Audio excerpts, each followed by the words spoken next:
우리 의원님은 지난주 봤더니 서울 구치소를 방문하셨더라고요. 아, 예. 그러니까 윤석열 씨의 그 CCTV 체포영장 집행 당시 영상을 보신 것 같은데 좀 많은 얘기 하셨지만은 어떤 생각을 좀 하셨는지 궁금합니다.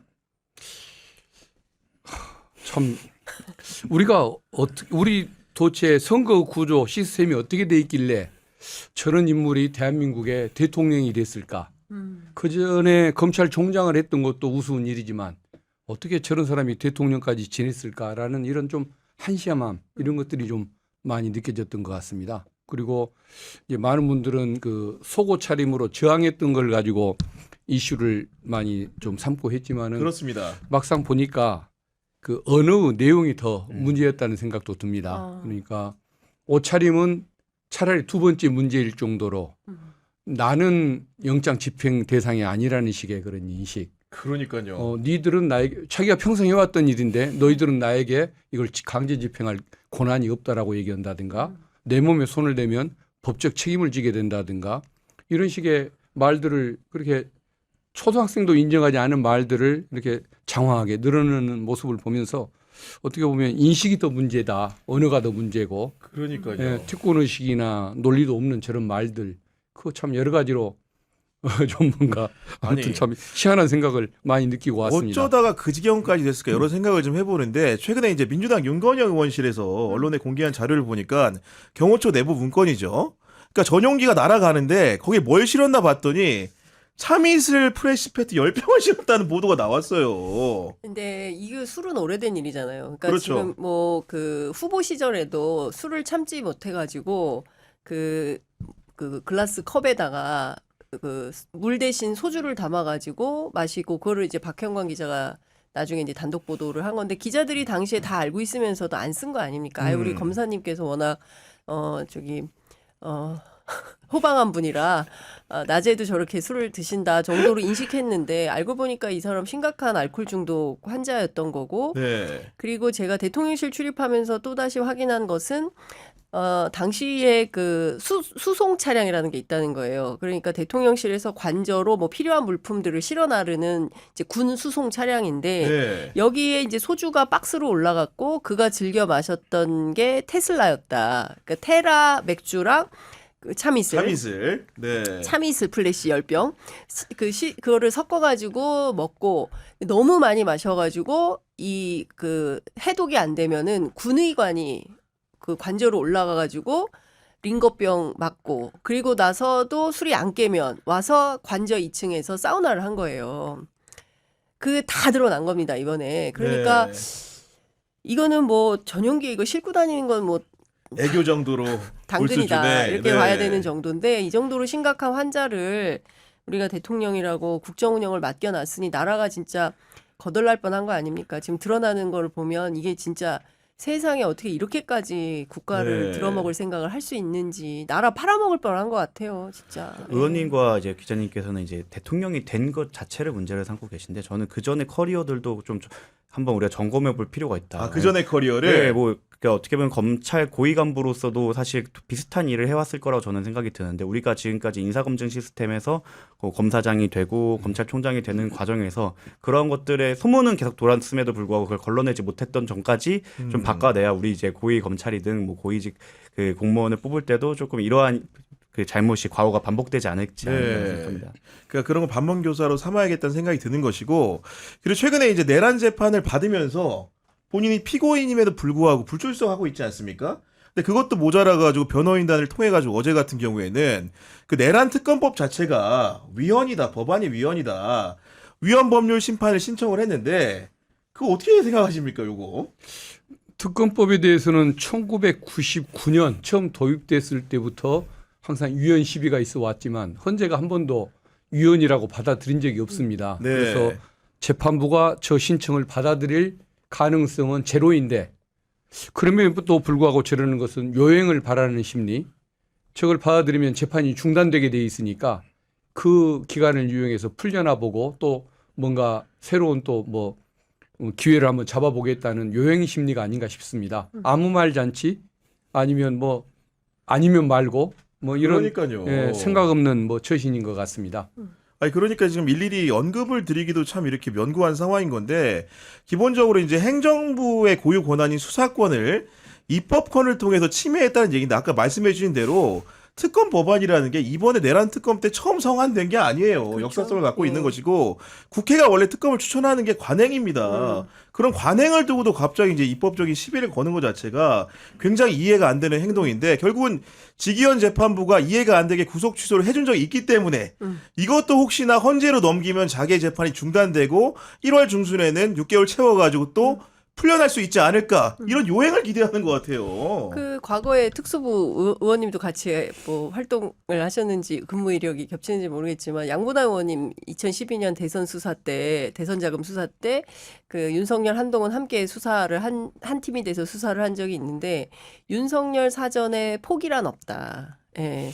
끝까지 따진다는 거예요. 그러니까 무슨 얘기냐면 이 사람은 법률적 투쟁도 하고요. 정치 투쟁도 하면서 본인이 감옥에서 탈옥할 생각만 하는 거다라는 생각이 좀 들고 본인이 임명해둔 조이대 그다음에 이제 열심히 구속 취소 결정을 내려서 파문을 일으켰던 지기현 이런 사람들이 재판부를 형성하고 뒷배가 돼서 있는 한 사법부는 나를 배신하지 않을 것이다라는 굳건한 믿음이 있는 것 같습니다. 끊임없이 쟁송을 통해서 다투면 나갈 수 있다.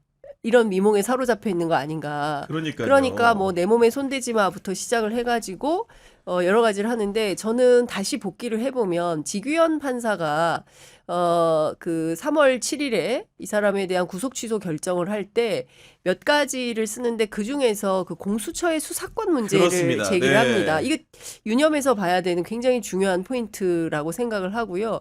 경우에 따라서는 이거를 고리로 걸어서 자신의 어떤 재판이나 수사가 이게 부당한 것이다라는 방식으로 귀착시키려고 또 다른 그 법률 싸움을 하고 있는 거 아닌가. 저는 그 점이 굉장히 심각한 문제로 좀 지켜봐야 되지 않을까 그러니까 싶습니다. 여러분들도 아시겠지만 특정 사안으로 구속이 되면은 6개월간 이제 구속기간 유지가 되고 도발을 하게 되면 풀어주는 건데 윤석열 같은 경우에 추가 기소가 돼가지고 영장을 또 법관이 발부하지 않았습니까?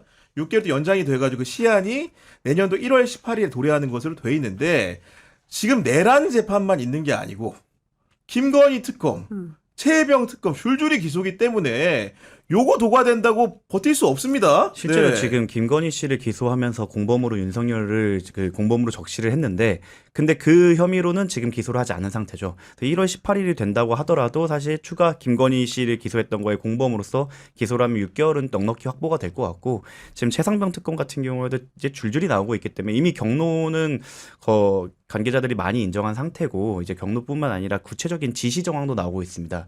오늘 기사 나온 걸 보니까 그 체포영장 때도 그러니까요. 계속 통화가 오고 갔던 걸로 해서 지금 저희 변호인단에서는 그 체포영장을 저희가 사실 증거 기록이나 수사 기록에서 받지는 못했어서 이걸 이제 정보공개 청구를 통해서 이 체포영장이 어떻게 작성되어 있는지도 좀 확인하고 거기 기재에 누가 좀 개입되어 있는지도 좀 네. 확인하려고 하고 있는데 이러한 기소들이 계속 이어진다고 하면 사실 본인이 과거 그 박근혜 최순실 때 6개월씩 연장해갖고 거의 2년 넘게 그 재판을 받도록 하지 않았습니까? 비슷한 것이 본인에게 곧 돌아갈 거라 지금 하고 있는 것들이 저는 좀 무의에 그칠 것이다 예상은 하는데 제가 법조인이자 형사소송법 교수로서 매번 이렇게 단언을 하면 뭐 구속 취소 같은 말도 안 되는 일이 일어나갖고 단언을 할 수 없는 상황이라 뭐 단언은 못하겠지만 지금적으로 지금 봤을 때 논리적으로는 사실 탈옥의 가능성은 쉽지 않다라고 생각이 듭니다. 아니 맞물려서 여쭤보면은 네. 저도 궁금한 건데 그 최혜병 그 쉽게 사건 관련해가지고 박정훈 대령이 올곧게 처리를 하려고 하니까 그걸 항명 혐의로 이제 입건을 한 거고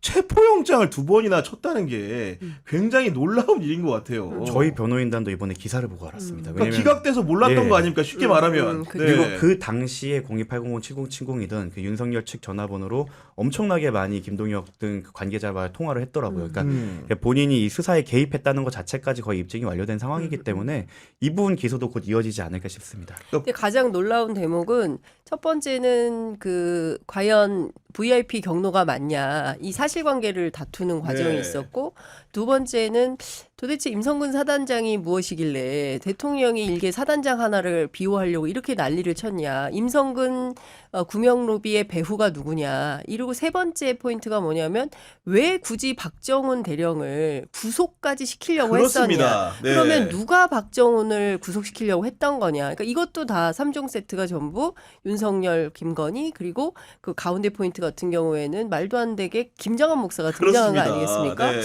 종합을 해보면 그 김장한 목사 같은 경우에는 그 통화 기록을 분석했더니 어떤 내용이 나오냐면 그 실제로 그 누구죠? 저기 경호처장이었던 당시 김용현 경호처장이 직접 김정한 목사 자택에 있는 수원까지 찾아가서 보고한 거 아니야? 라는 의심마저 갖도록 하는 그 통신 기록이 나오는 거 아니겠습니까?